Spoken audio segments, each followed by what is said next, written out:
say that Yes. I said they need to dismantle that unit.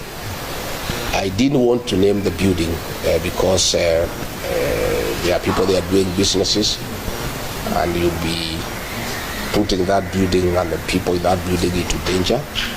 I'm giving the government time to dismantle that unit on the 21st floor of that particular building. I said the officer is called Abel. He is a cousin to somebody very senior in this administration. The cousin now knows that we know him. So I have a feeling, I'm not sure, that the decision by the president to admit that the abductions and he'll stop them are quite informed of what I said, because we are getting nearer to the truth. So, but since the president spoke, now it's almost 64 hours. The people have not been released. We would like these young people to spend the new year with their families. So Mr. President, you said utakomesha, lakini hawa watoto bado hufika nyumbani. Order their release from wherever they are. Waende nyumbani, wakae na wazazi wao, washerekee mwaka mpya. You know, the parents are in anguish, they are in agony. Kusema utakomesha is not enough. You need to actually do it by having those young people released. And as I said, it doesn't matter how many people you abduct, it doesn't matter how many meetings you disrupt, unless the president deals with the issues that have made the people of Kenya very angry, he's wasting his time. Even if you abduct the whole country, as long as those issues are outstanding, and they have everything to do with poor economic management, theft of public funds, corruption, state capture, and lack of respect for the people of Kenya. Hii kutukana watu wa Kenya, kusema wako na mapepo, calling them stupid, those are the issues that you have to deal with. Even if you abduct young people, it will not solve any problem. It will not.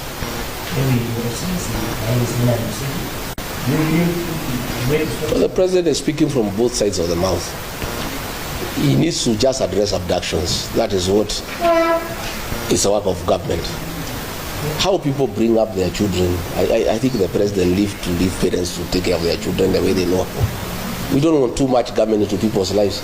The president even wants to tell parents how to bring up their children. I mean, surely, you know, it's lack of respect for the people of Kenya. Nikosea watu heshima. Unataka kuniambia vile mimi nitalea mtoto yangu? Rais tumekuchagua utengeneze uchumi, sio kutuambia vile tutalea watoto. These children have no problem. They are just pointing out the ills in society. And let me ask the young people, let me take this opportunity when I'm here in Kakamega County to tell our children, the Gen Zs, the millennials, what you are doing is very good on social media. But it's not enough. These young people, because they have shown patriotism and commitment to liberate our country through the power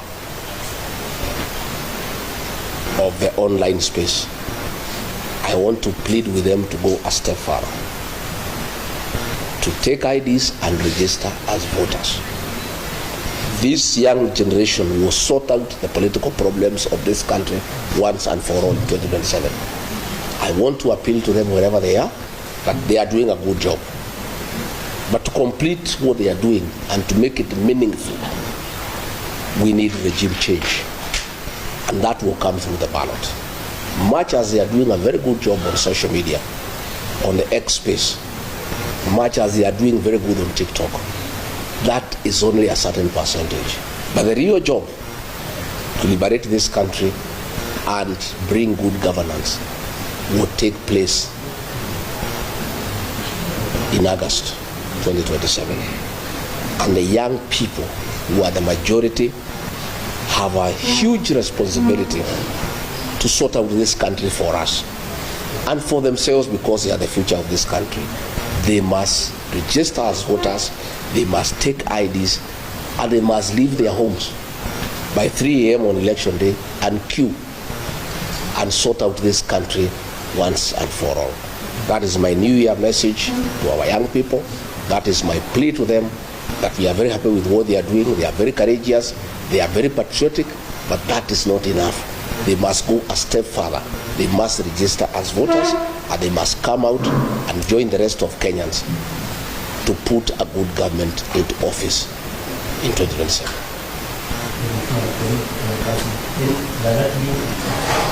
I think you have the answer. If you listen to the people of Kenya, it's an answer I don't need to tell you. You can hear what everybody is saying. Everybody is disappointed that all the promises that were given have turned out to be lies. And bad as it is to lie on those promises, we continue lying to the people more and more. You have seen the things that are going on in the health sector. You have seen the housing program. That housing program has nothing to do with houses for the people of Kenya. It's about business.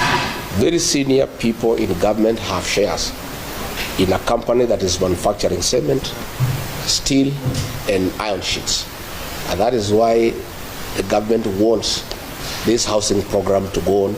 That is why there is a housing levy to get enough money so that the people in the housing department, they force the contractor to sign a subcontract for the supply of cement, steel, and iron sheets with a company where very senior people in this government have shares. That is why if you look at clinker was being imported and cement was retailing at 600 shillings. Because of conflict of interest, senior officials in this administration have shares in a company that is manufacturing clinker. And therefore, they stopped the importation of clinker and said clinker will be manufactured here locally. As a result, the price of cement shot from 600 to 900. That 300 shillings, people in government are having a part of it. So you find decisions are being made, not in the national interest, not in the interest of the country, but because of business interests by people in government. And that is where the housing program is being forced down the throats of Kenya. People are saying we don't want, we can build our own houses. The work of government is not to build houses, it's to give services, water, electricity, sewage, roads, security, good business environment. The work of putting up houses is for the private sector. But because of vested interest in the building sector, where people have acquired shares in companies that sell cement, steel, and mabati, the government forces the people of Kenya to give money for that program to continue so that they can continue enriching themselves by doing business in those items that are being used in the housing program. No, I wish to know why would I? Yeah. Why would it disturb me? Since those people came into government, has the prices of unga gone down? Have abductions stopped? Nothing. I'm not disturbed. I'm not even bothered. It's not even. It's a non-issue as far as I'm concerned. And change of ministers in this government is musical chairs. And I said when I had an interview with NTV, it's pointless. The president makes all the decisions himself. So even if you keep on changing ministers, you bring so and so, you move. It's a game of musical chairs. It has no impact into the overall management of the affairs of this country because all the decisions are made by the president. So it doesn't it matters less who is minister and who is not. Well, I have not heard President Uhuru Kenyatta says he's interested in leading this country. He's retired. So I don't know how would be overlooking him because he's a retired president. We have not seen him participate in politics. So I don't know how his meeting with President William Ruto would affect leadership or politics in this country. He's a retired president. And as far as I am concerned, a meeting between two leaders is as good. There's nothing wrong with it. What is the relationship? I have asked you whether you want to believe anything that has been said by this government. I don't want to dignify such ridiculous accusations by way of an answer. Uhuru is our son and he's our leader back at home, and we respect him for the work he has done for this country, and we continue respecting him for what he did for this country. I'm asking this question because completely when you took over, the Kenya Kwanza government took over, you're on the record defending the government, that you inherited not cover. So that's why the government was unable to carry out some development projects. So are you defending the government out of ignorance or you don't let anything? I was defending because that is the situation that was presented then. But 1 year down the line, I found we had lost focus, and we were doing things that are not a priority to the people of Kenya because of state capture, the housing program, for example, the changing of the university model, a model that was working, the doing away with the NHIF and bringing a new system called SHIF when there is no proper interrogation of how it can work. So I was defending because we came in having certain intentions to right what we thought was wrong. But along the way, I found that most of the things that we were doing were not in national interest. And I started saying no. And that is when I started having a problem with the president by saying, no, this is not right. Let's listen to the people of Kenya. The finance bill, Kenyans are opposed to it. I just I was listening to the people, and saying this is what the people are saying. And that is where we started having disagreements, because I was insisting that we must listen to the people of Kenya and follow what they are saying. Yes, I heard the president say that he was lonely at the presidency because there was nobody helping him to defend government programs. That is true. I was unable to defend most of them because I could not defend theft and corruption. I could not defend Adani. So I was unable to talk about the housing program because when I listened to the people of Kenya, they didn't think it's a priority. I was unable to defend the migration from NHIF to SHIF because it's not working out well for the people of Kenya. Why I could not do it is because I was elected. I was not answerable to President William Ruto. I was answerable to the people of Kenya. So anything that the people of Kenya had a problem with, ordinarily when you are elected, you don't fight your own bosses, the people who elected you. Ndio mimi nikashindwa kwenda kutetea hizo miradi. But the person the president chose to occupy that office can defend anything because yeye ni mfanyikazi wa rais. Yeye si mfanyikazi ya raia, hajachaguliwa na mtu yeyote. Yeye ni mfanyikazi wa Rais William Ruto. So akiambiwa kwenda sema Adani ni mzuri, anaenda kusema Adani ni mzuri. Shifu ni mzuri, Shifu ni mzuri. Hii ni abduction, hakuna abduction, anasema hakuna abduction. But mimi, when I was still in office, nikiwa Mombasa, I castigated abductions and extrajudicial killings because I was elected by people. When you are elected by people, you must think about them and what they think about what you say and what you do. And that is the difference between an elected deputy president and an appointed one. And that is why the framers of our constitution, made it possible for a deputy president to be elected so that he can be talking for the people and can tell the president, no, this is wrong. But the situation we are having now, there is no difference between the president and the deputy. They are one and the same.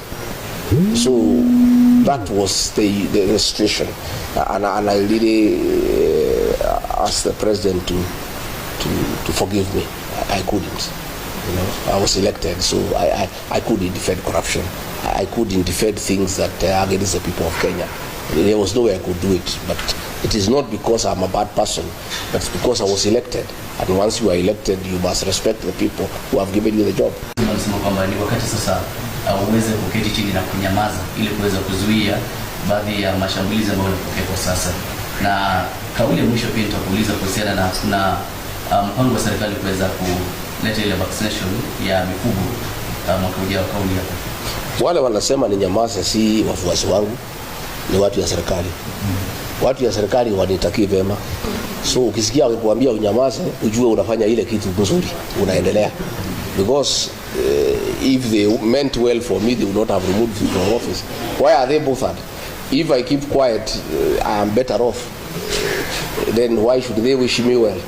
Yeah, I cannot keep quiet because there are many issues to talk about.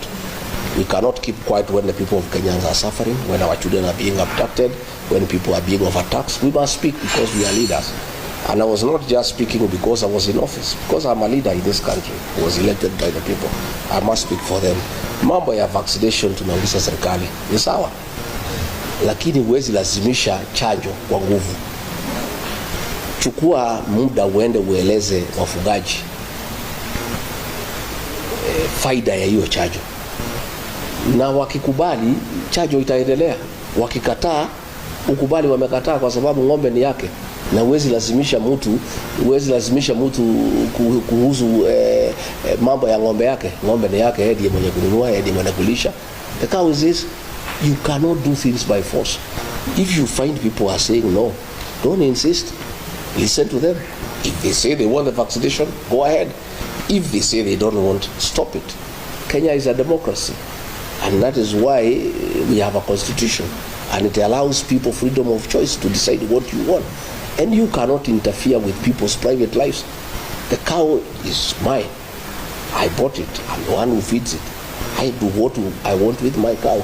The government cannot force me to vaccinate my cow if I am not interested, or if you are not convinced me that is the right thing to do. Ile kitu iko inasumbua Kenya hii ni kiburi, ni kulazimisha watu. Unataka kulazimisha watu kila kitu kwa nguvu. Hiyo ni mambo ambayo yamesakadi imepitwa na wakati. Wengi wanasema kwamba you have been behind it, you have been funding the protest. Is it true? Sifikiri hiyo ni sababu ya ukweli. It's not true. I defended Gen Z when the president called them criminals, because I don't think they are criminals. I think they are our sons and daughters, and I think they are legitimate concerns. The fact that I defended them does not mean that I sponsored them or funded them, or I'm their leader. And by the way, I wouldn't mind being their leader politically. If the Gen Z are behind you, you are very strong politically. It's a wish of any leader in this country for Gen Zs to be behind you. So it's a good wish for me. If the Gen Z can agree to be behind me, I'll be a very happy person. They did not remove me because of that. They refused me because I refuse to support corruption. I refuse to support economic mismanagement of this country. I refuse the president to divide my region, the Mount Kenya region, for political expediency. I say he cannot divide them. Those are the issues. And I refuse to be a yes man, say yes to everything. Those are the issues. Anything to do with Gen Z or the shareholding or his tribal, that is just talk. But the real thing is that I would not be party to some of the things that the government was doing. I think if you listen to me speak, I said, we are all working towards liberating this country, but every leader has a responsibility to put his people together. I am putting my people together. Eugene and others are putting their people together. Everybody, once that has been done, we'll be having a conversation in the new year. How do we now come up with a formula of how to come up with responsible leadership that will be responsive to the needs of the people of this country? So this is an ongoing conversation. It's a process. It takes time, but I can assure you that we have patriotic men and women in this country who will do whatever it is, who will sacrifice a lot to make sure that we get the right governance into place for the benefit of the people of this good country. Asante sana kwa muda wako. Asante. The truth ni wale mkile atasikika pengine akisema yale yote ambayo anaweza kusema hapa, lakini thank you so much on behalf of the panelists and wote wameuliza maswali na all the media stations represented. Karibu sana. Asante sana. Na mimi nimeshukuru sana, nimetakia nyinyi sikukuu njema na mwaka mpya wenye mafanaka kubwa. Na hii Western mtakuwa mkiniona from time to time. Asante. Hii ni mlima yetu. Dada mheshimiwa hivi nasema kijana kama West. Yes. I need to. But it's easier to. It's easier.